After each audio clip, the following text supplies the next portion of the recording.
So welcome back to this series on music and mathematics after a very long hiatus.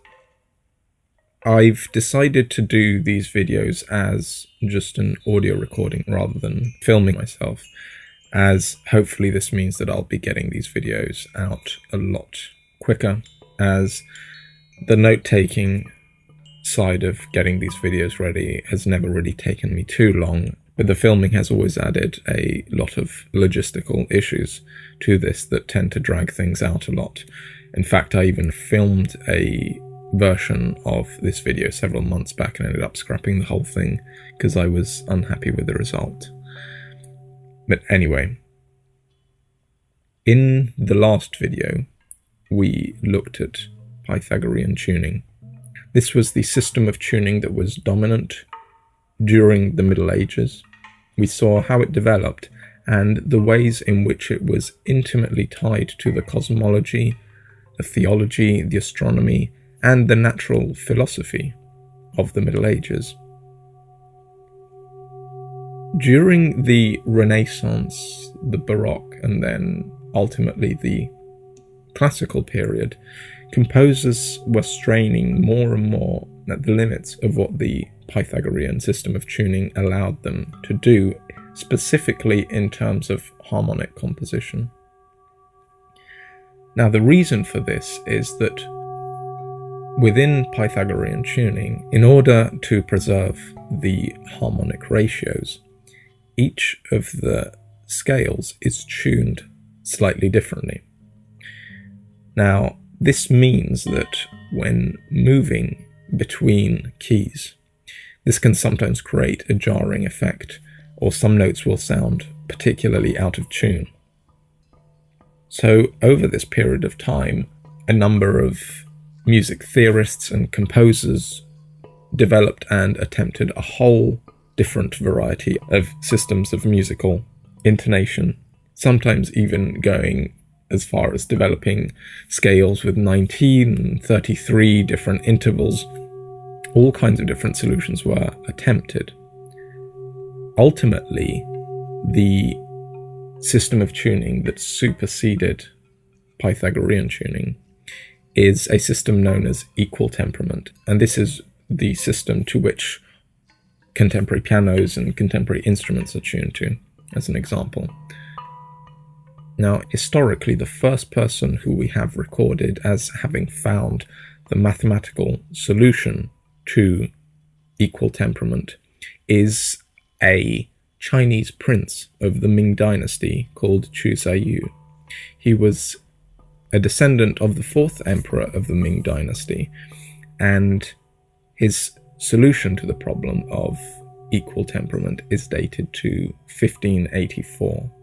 Now, what was particular about the system that he developed is that all of the 12 semitones within the octave are all equally spaced in terms of their tuning. So when all of the pitches are equally spaced in this way, what that means is that as you move between keys, all of the keys will sound exactly the same. G major and C major will sound exactly the same, only a little higher or a little lower in pitch. Whereas in Pythagorean tuning, each scale would have had a slightly different sound to it, a slightly different coloration to it. And what this meant is that within this system, all of the keys were compatible with one another, and composers were able to write music that moved freely from one key to another without the notes sounding out of tune with one another. The Prince Zhu Zaiyu documented his solution to the problem of equal temperament in a massive 19-volume collection in which he aimed to document the full extent of the knowledge of music theory at the time in China. This would have been all of the traditions that he had grown up studying, as well as the additional research and developments that he had worked on throughout his life. Now, undoubtedly, he was one of the greatest scholars anywhere in the world in his time. And in true Taoist fashion, when he inherited the throne to his kingdom, he petitioned the emperor for many years so that he might be allowed to abdicate and be free to pursue his studies.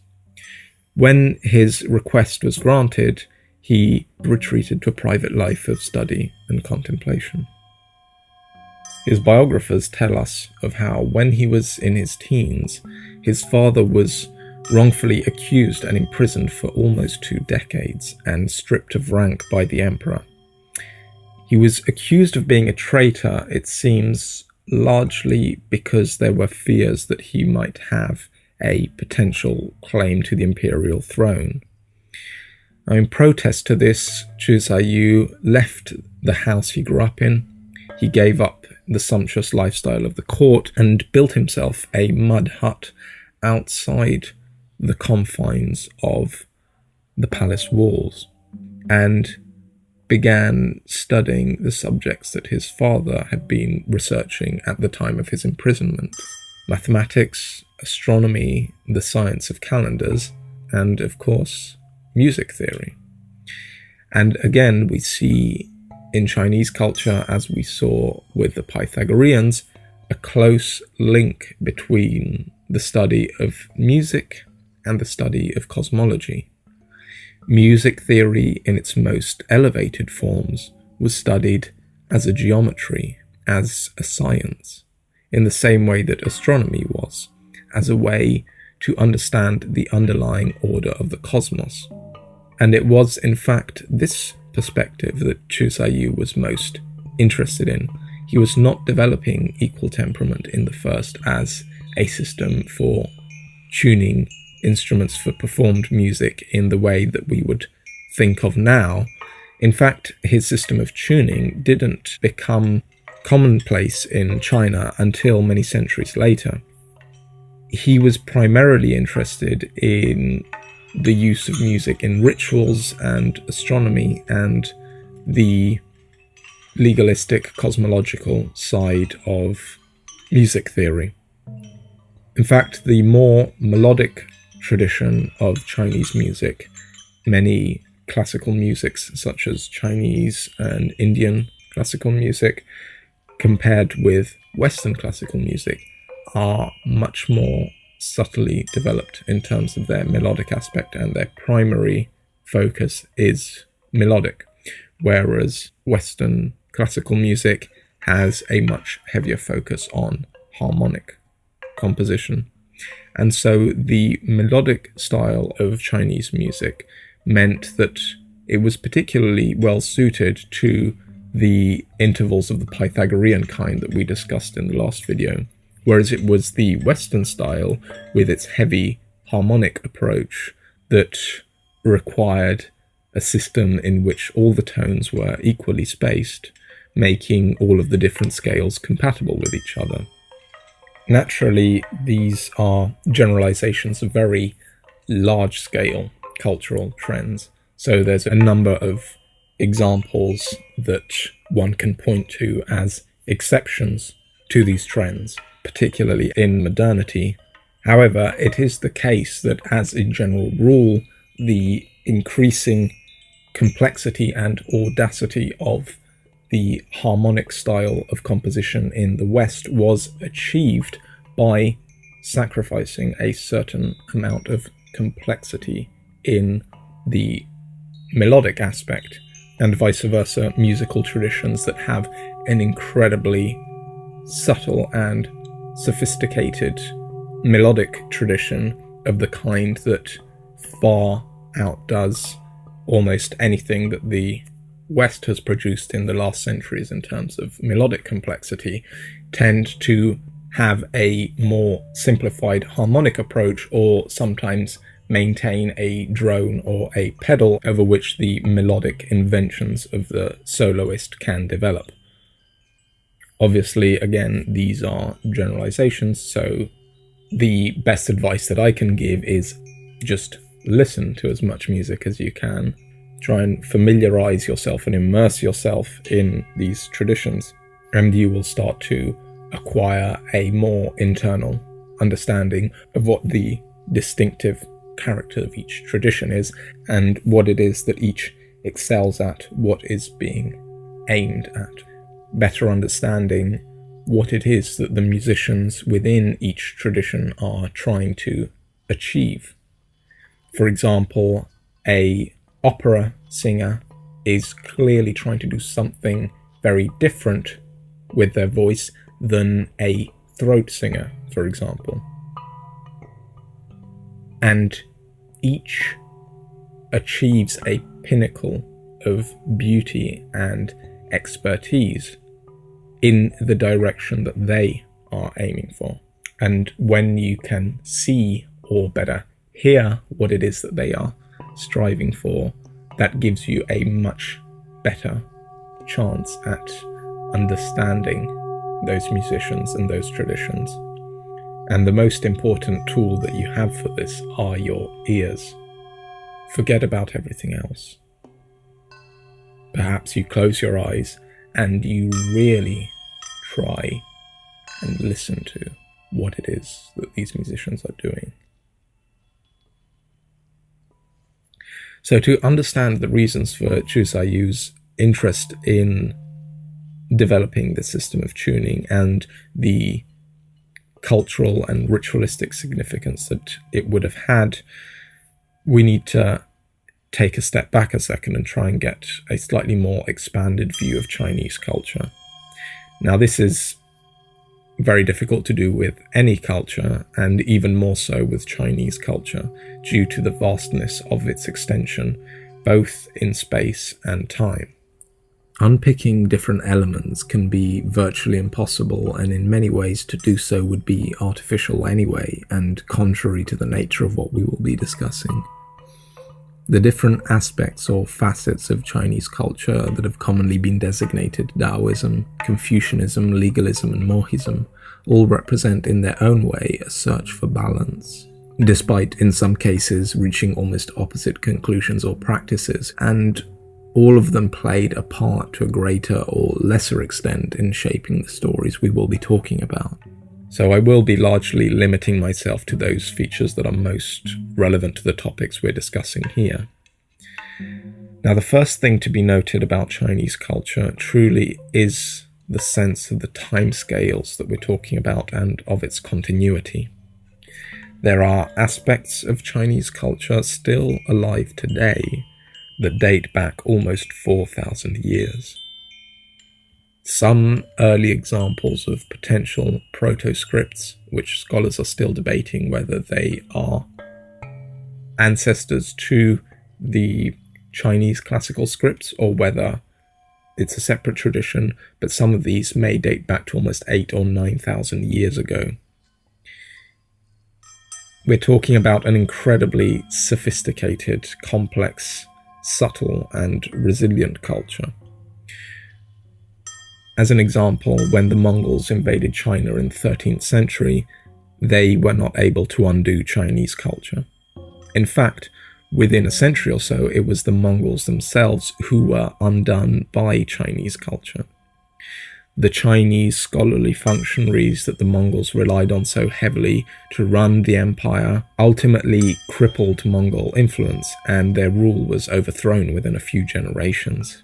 And even today, as China grapples with the problems of modernity, it is still unclear whether it will be China that is more deeply changed by modernism, or whether modernism will in fact be more deeply changed by Chinese culture. Now, around about 2,500 years ago, a pre-existing oral tradition of wisdom was collected into a series of brief and incredibly insightfully and beautifully composed texts known as the Daodejing. These are attributed to the sometimes historical, sometimes mythological figure of Lao Tzu. And these, along with the stories of the Zhuangzi, became the fundamental texts of the tradition that would later be known in the West as Taoism. And Taoism, like Confucianism, in fact, though they may differ greatly in other aspects, tends to be fairly uncomplicated and matter-of-fact in its metaphysics. It sees the world as simply being. There is no creator, no act of creation, and no specific end or meaning. And humans are not given a special place or a specific role within the world. Like everything else, they simply are. All there is the way in which everything that happens, the Tao. Humans are always within the Tao because the Tao is always in resonance with everything. Everything always happens the way it does, but it is humans' failure to understand this and to understand the Tao that leads to all kinds of frustrations in life. In itself, this is also quite a matter-of-fact, empirical approach to the problem of existence. Those who do not understand how reality works and whose mind is fixed on how they imagine things to be or how they think things should be are prone to being frustrated in the pursuit of their goals, whereas those who see things as much as possible as they are resonate with the Tao. They're not focused on the goal, but on the doing. And in so doing, they appear to achieve their goals with almost no effort. Comparisons here are often made with water. When water encounters an obstacle in its path, it does not fight it or attempt to remove it.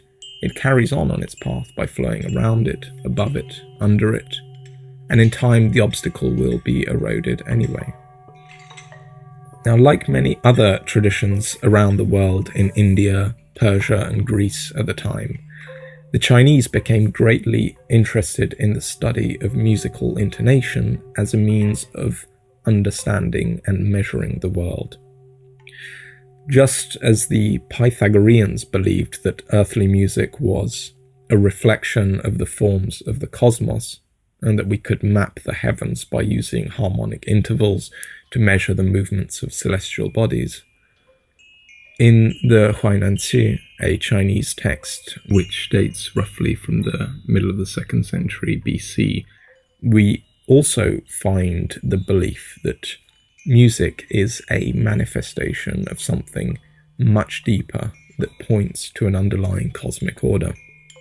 The Chinese would have been aware, as many cultures in the ancient world were aware at the time, of an acoustic phenomenon known as sympathetic vibration.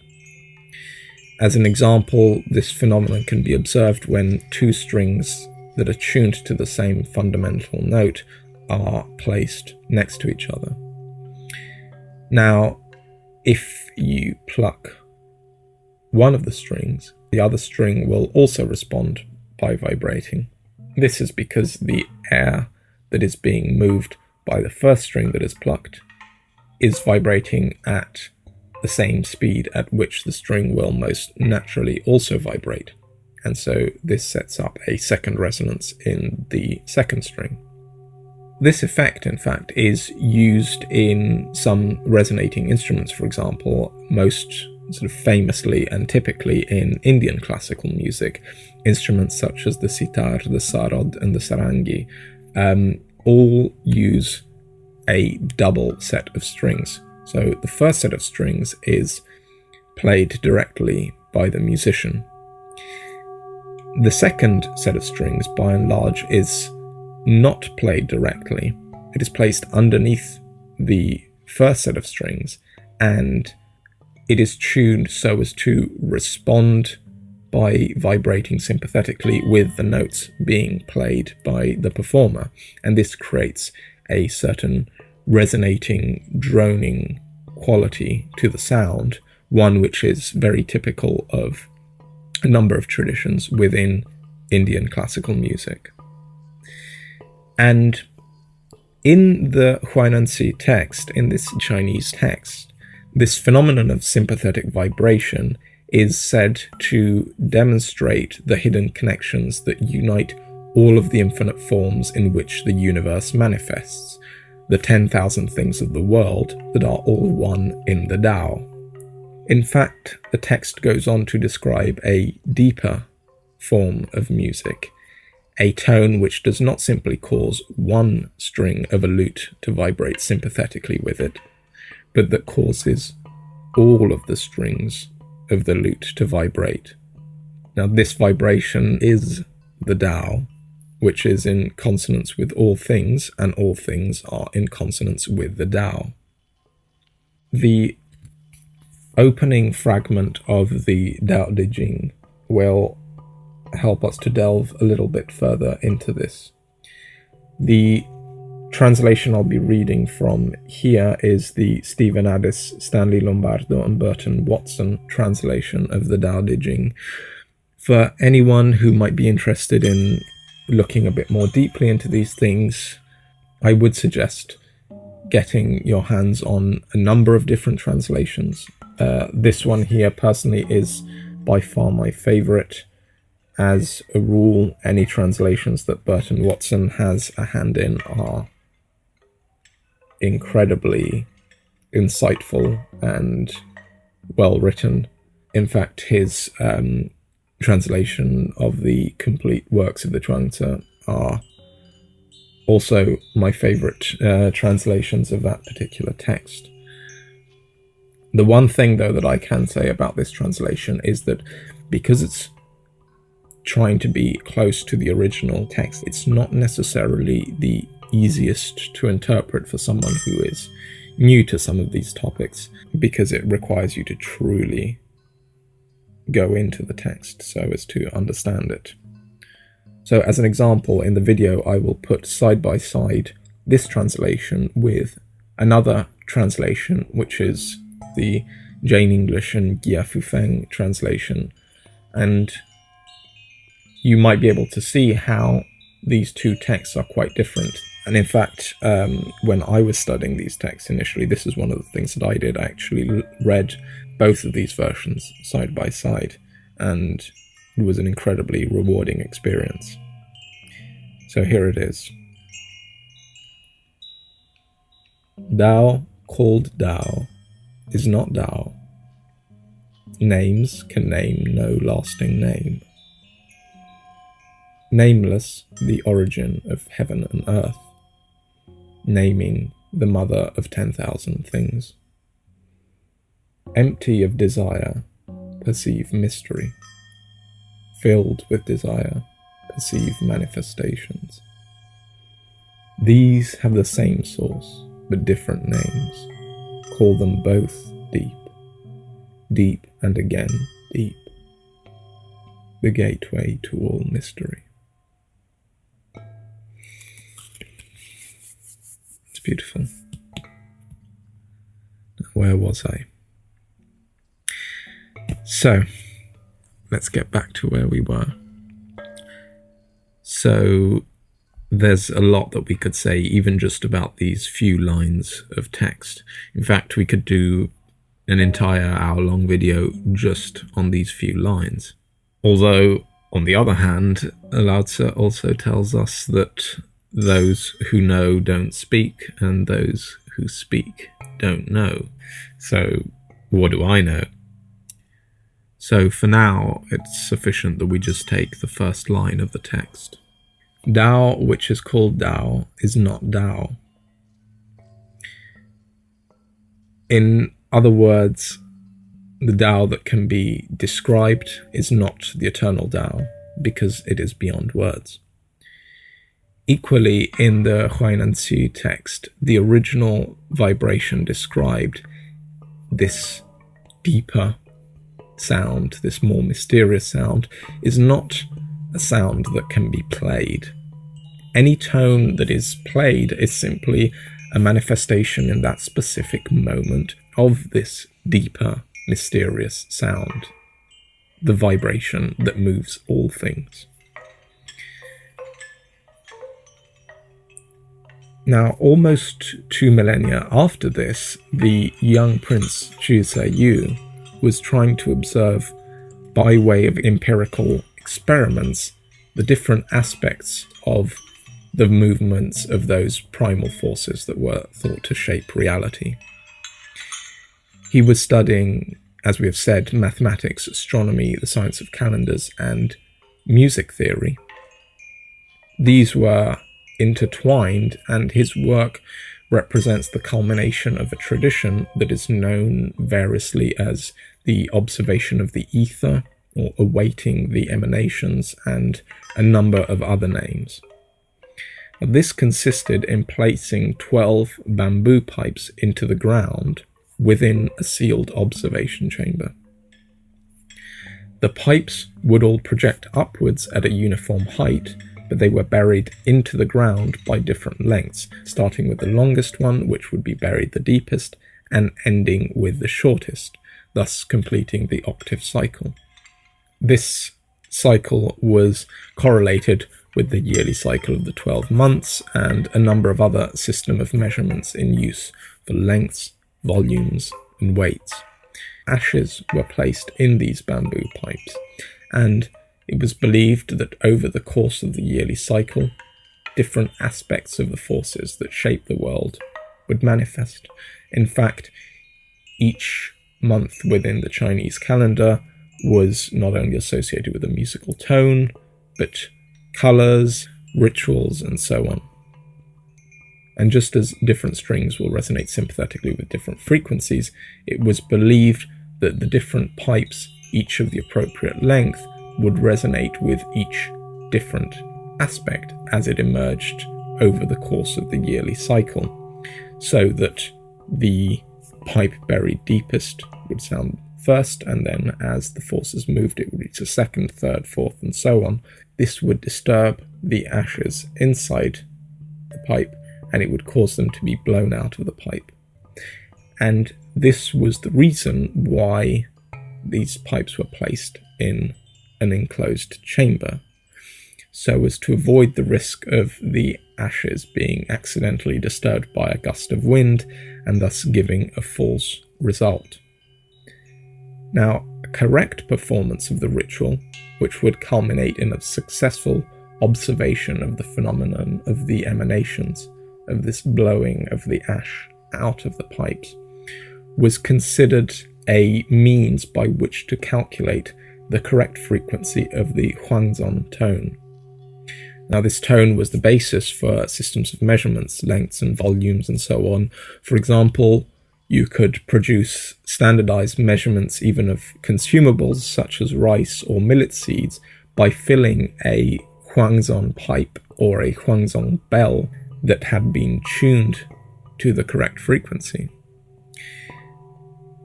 What this meant is that the actual volume, for example, of the pipe itself was the unit of measurement. In fact, the Chinese became incredibly expert bell makers in order to produce very precisely tuned bells that were used for the purposes of measuring.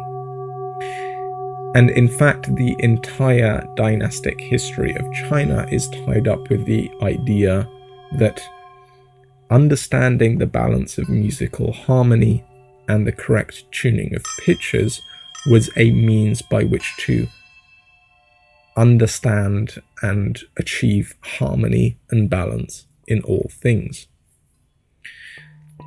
In the legend of the origins of the Chinese Empire itself, we are told that the first emperor, Huangzi, the Yellow Emperor, had a music master who, in hearing the song of the male and the female phoenix, cut bamboo pipes of the appropriate length so that they would play the same pitches as the notes of the song of the phoenix, and that in so doing he created the 12 perfect pitches. Now, in fact, it may have even been Prince Zhu Zaiyu's experiences of courtly life that may have in part informed a personal interest in the performance of this ritual / experiment of the observation of the ether. Having seen his father falsely accused and imprisoned in his youth, and then his subsequent disillusionment with court life, and finally abandoning the palace and his rule to pursue his studies away from corruption and disharmony.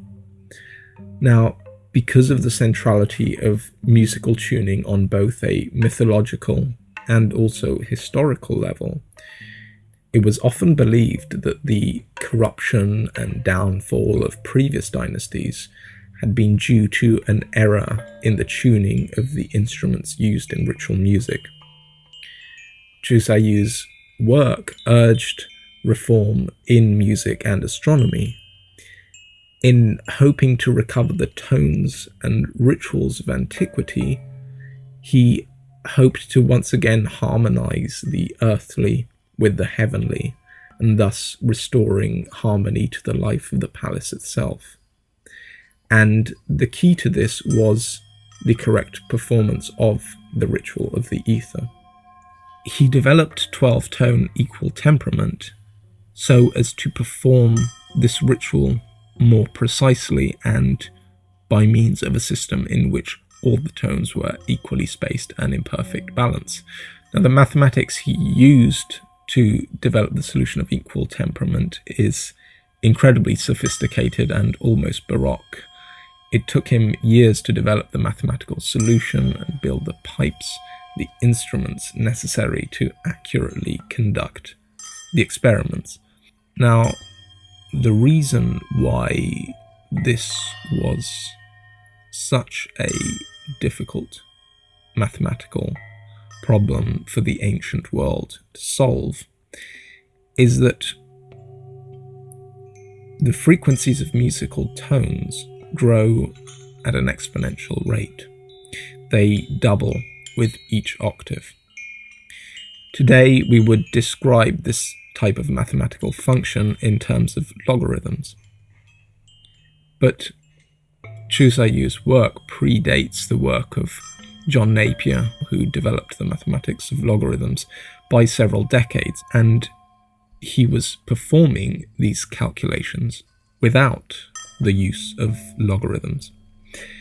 In fact, he arrived at his solution by means of cascading sequences of square roots and fractions, and he finally arrived at the result of the 12th root of 2, which is the interval ratio for each semitone step of the scale, or in a more general form, the nth root of x, where n is the number of intervals in the tempered scale, in this case 12, and x is the ratio of the cycle, in this case 2, because with each octave it doubles. And that's how you get the 12th root of 2, for those who might actually be interested in the mathematics itself. Now, despite Zhu Zaiyu's desire to recover the harmonies and the rituals of the ancient order, he was not exactly what you might consider a traditionalist. He was extremely clear in thought, he was forward-thinking, and he refused to simply take the traditional texts as authorities. He was incredibly meticulous in his approach to the observation, and he was empirical in his experiments, and above all, he was very persistent. Now, despite his best efforts and years of work, he was ultimately unable to replicate the observations of the ether that were described in the traditional texts.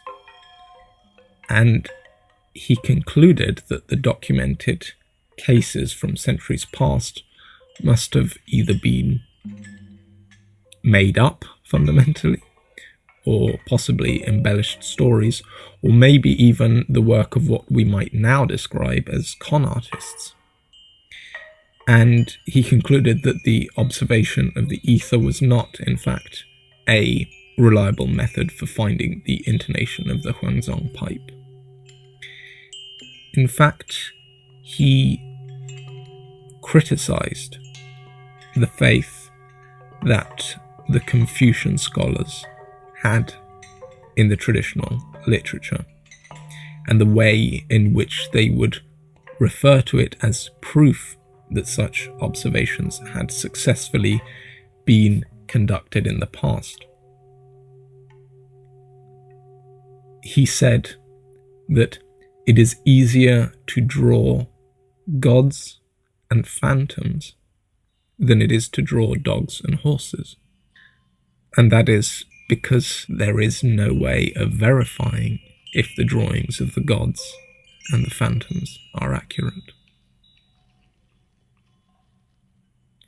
The work of Zhu Zaiyu and other like-minded scholars who were interested in a more rigorously empirical approach and who stood somewhat in defiance of tradition ultimately led to the ritual of the awaiting of the emanations to be abandoned, and this tradition fell to the wayside. In fact, he stands at the end point of a millennia-old tradition.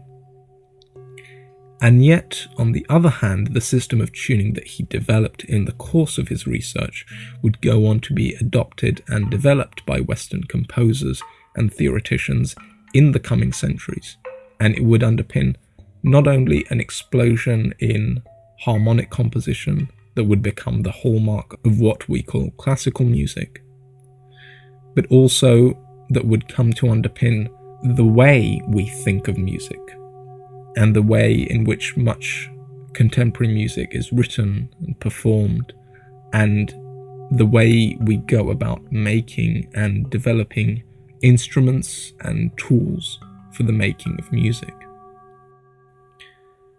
In fact, in this sense, the work of Zhu Zaiyu, standing as it does at the close of one tradition and at the birth of a new one, is unwittingly symbolic of that axial change in which we turned from a very ancient, mystical understanding of music, one that had been with us since our furthest records show, and that probably in some more implicit form predates even that time in humanity's history which we call, with great self-importance, the dawn of civilization, towards, on the other hand, a modern and in some ways analytical, reductionist understanding of music, the one we currently have now.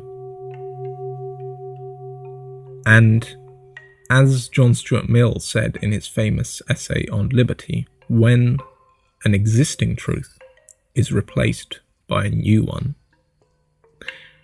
though something is always gained by the acquisition of the new truth, something of the old truth is also always lost.